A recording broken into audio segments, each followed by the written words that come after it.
Assalamualaikum warahmatullahi wabarakatuh. Perkenalkan, nama saya Nabila Jania Sulaiman. Di sini saya akan memberikan materi tentang ekonomi pembangunan, yaitu migrasi, teori, permasalahan, dan kebijakan. Yang pertama, kita membahas tentang pengertian migrasi. Migrasi merupakan aktivitas perpindahan dari satu lokasi ke lokasi lainnya, baik dalam lingkup satu negara maupun antar negara. Migrasi tidak hanya berlaku untuk manusia, namun hewan juga bisa melakukan migrasi. Lalu teori migrasi yang pertama ialah teori dorong-tarik. Menurut Everett S. Leo, migrasi dalam arti luas adalah perubahan tempat tinggal di mana secara permanen atau semi permanen. Di sini tidak ada pembatasan baik pada jarak perpindahan maupun sifatnya. Lalu yang kedua ada teori gravitasi Gibbs. Teori mengemukakan suatu model gravitasi klasik dalam kaitannya dengan migrasi. Dikatakan bahwa jumlah migran di antara dua tempat adalah berbanding lurus dengan hasil kali jumlah penduduk dua tempat tersebut dan berbanding terbalik dengan jarak transportasi terpendek antara dua tempat itu. Lalu ada teori gravitasi. Semakin jauh jarak, semakin berkurangnya volume migran. Teori ini dikenal sebagai distant decay teori. Setiap arus migrasi yang benar akan menimbulkan arus balik sebagai penggantinya. Adanya perbedaan desa dan kota akan mengakibatkan timbulnya migrasi. Lalu ada teori migrasi menurut Jones. Dalam bukunya, Jones mendeskripsikan bahwa migrasi merupakan salah satu proses modernisasi. Jones juga berpendapat bahwa meningkatnya modernisasi tidak saja akan menarik penduduk dari daerah lain, tetapi juga akan mempertinggi motivasi penduduk di daerah itu untuk bermigrasi karena semakin meningkatnya pendidikan, sarana transportasi, dan komunikasi. Lalu yang kelima, menurut Ida Bagus Mantra, sempitnya tanah pertanian mendorong penduduk pergi meninggalkan desanya, sehingga dapat dikatakan bahwa faktor ekonomi adalah alasan utama orang bermigrasi. Lalu ada teori Lewis V.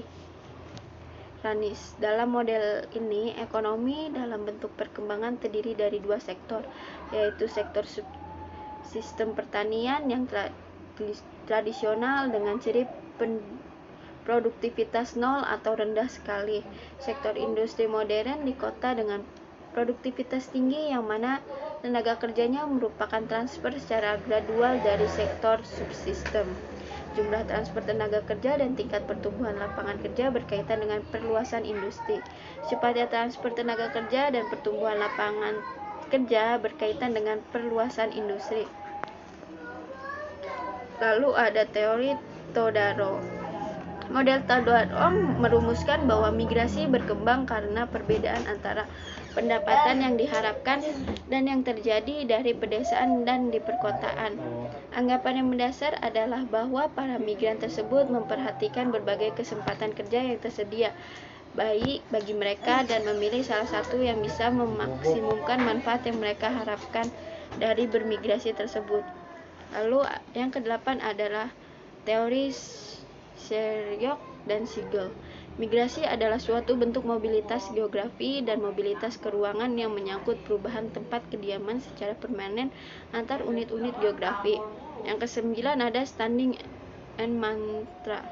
Migrasi merupakan perubahan tempat tinggal yang melampaui batas-batas wilayah yang telah ditetapkan selama 1 atau 2 tahun dari satu wilayah ke wilayah lainnya dengan maksud untuk menetap di daerah tujuan. Lalu ada teori Ogu. Migrasi didefinisikan sebagai perubahan tempat kediaman yang menyangkut terjadinya perubahan menyeluruh yang disertai dengan penyesuaian dari orang yang pindah ke lingkungan masyarakat yang baru. Lalu ada faktor penyebab terjadinya migrasi. Yang pertama, kurangnya lapangan kerja. Yang kedua, kepadatan penduduk. Yang ketiga, sumber daya alam kurang. Yang keempat, keinginan memperbaiki taraf hidup. Yang kelima, melanjutkan pendidikan. Yang keenam, perbedaan pendapat dan politik. Yang ketujuh, hubungan sosial yang tidak baik. Yang kedelapan, alasan agama. Yang kesembilan, keadaan geografis yang tidak cocok. Dan yang terakhir, pemerataan penduduk.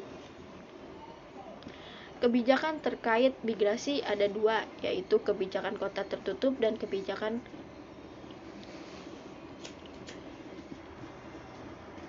Kebijakan kota tertutup.